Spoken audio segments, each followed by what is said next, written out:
À la une, Félix Tshisekedi joue l'ouverture, mais l'opposition reste méfiante. Kinshasa, République démocratique du Congo, RDC, le président Félix Tshisekedi semble vouloir apaiser le climat politique en RDC en multipliant les gestes d'ouverture, notamment avec la libération surprise de plusieurs opposants emprisonnés. Cependant, ces initiatives, perçues comme une tentative de détendre les tensions et de préparer un gouvernement d'union nationale, ne convainquent pas l'ensemble de l'opposition. Alors que la crise sécuritaire dans l'est du pays s'aggrave, les divisions politiques persistent, et les critiques fusent contre le régime en place. Parallèlement, l'ancien président Joseph Kabila fait son retour sur la scène médiatique, tandis que le Rwanda, accusé de soutenir les rebelles du M23, subit des pressions internationales croissantes. Les gestes d'ouverture de Tshisekedi. Le 21 février, Jean-Marc Kabin, opposant politique emprisonné depuis août 2022 et condamné à 7 ans de réclusion pour outrage au chef de l'État et propagation de faux bruits, a été libéré de manière inattendue. Cette décision a été suivie, le 1er mars, par la libération conditionnelle de 2 autres opposants. Ces gestes ont été interprétés comme une volonté de Félix Tshisekedi de détendre le climat politique et de préparer le terrain pour un gouvernement d'union nationale. Lors d'une réunion avec les membres de l'Union sacrée à Kinshasa, Tshisekedi a annoncé son intention de former un gouvernement inclusif pour faire face à la crise sécuritaire dans l'est du pays, où les rebelles du M23 continuent de semer la terreur. Cependant, cette initiative ne semble pas convaincre l'ensemble de l'opposition. L'opposition divisée. Si certains, comme Martin Fayulu, se disent prêts à participer à un dialogue national sous la supervision des églises catholiques et protestantes, d'autres figures de l'opposition rejettent catégoriquement l'initiative de Tshisekedi. Les camps de Joseph Kabila, Moïse Katumbi, Matata Ponyo Mapon, Délice Zanga et même de Jean-Marc Kabin ont exprimé leur scepticisme, qualifiant la proposition de « contre-productive ». Peu nombreuses sont les formations d'opposition qui se disent disposées à accepter la main tendue du président congolais, relève Jeune Afrique. Cette méfiance s'explique en partie par les accusations de Tshisekedi à l'encontre de certains opposants, qui l'accusent de « porter les intérêts étrangers ». Dans sa ligne de mire, Joseph Kabila, que le président actuel tient pour responsable du soutien au M23.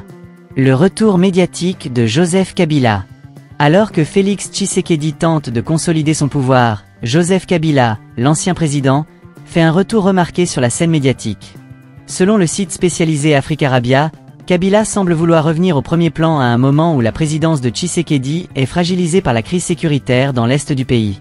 Cependant, les critiques ne manquent pas à l'encontre de l'ancien chef de l'État.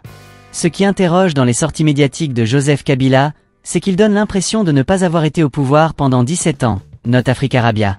L'ancien président semble ignorer les accusations de corruption, de répression et de fraude électorale qui ont marqué son règne, tout en pointant du doigt les dysfonctionnements du régime actuel.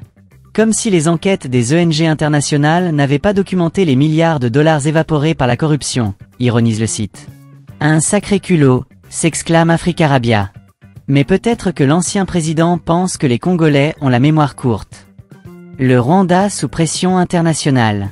Pendant ce temps, le Rwanda, accusé de soutenir les rebelles du M23, subit des pressions internationales croissantes.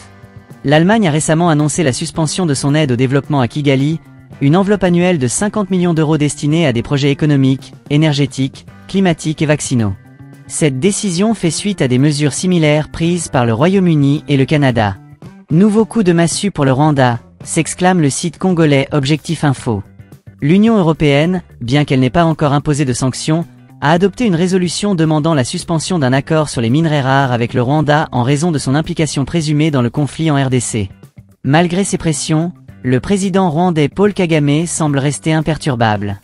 En janvier dernier, lors d'une allocution au corps diplomatique, Kagame avait traité Félix Tshisekedi des « idiots ». Le quotidien rwandais A New Times a repris cette invective, affirmant que le régime de Tshisekedi est en train de creuser sa propre tombe, et que la RDC est une nation en chute libre. Les enjeux pour la RDC. La RDC se trouve à un carrefour critique de son histoire.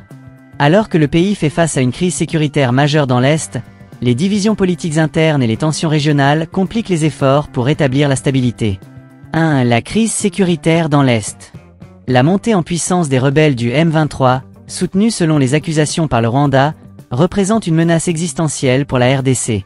Les violences dans les provinces du Nord Kivu et du Sud Kivu ont entraîné des déplacements massifs de population et des violations graves des droits de l'homme.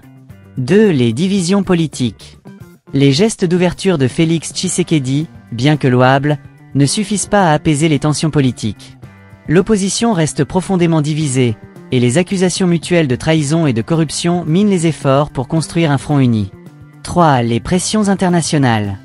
Les sanctions contre le Rwanda et les appels à la paix dans la région des Grands Lacs montrent que la communauté internationale suit de près les développements en RDC. Cependant, sans une volonté politique forte et un dialogue inclusif, les chances de résolution durable du conflit restent minces. Conclusion, un équilibre fragile. Félix Tshisekedi joue un jeu complexe en tentant de concilier ouverture politique et fermeté face aux menaces sécuritaires. Cependant, les divisions internes et les défis régionaux rendent cette tâche particulièrement ardue. Alors que Joseph Kabila revient sur le devant de la scène et que le Rwanda subit des pressions croissantes, l'avenir de la RDC reste incertain. Dans ce contexte, la réussite de Tshisekedi dépendra de sa capacité à rassembler les forces politiques autour d'un projet commun, à garantir la sécurité des populations et à restaurer la confiance des partenaires internationaux. Sans cela, la RDC risque de sombrer davantage dans l'instabilité, avec des conséquences désastreuses pour sa population et son avenir.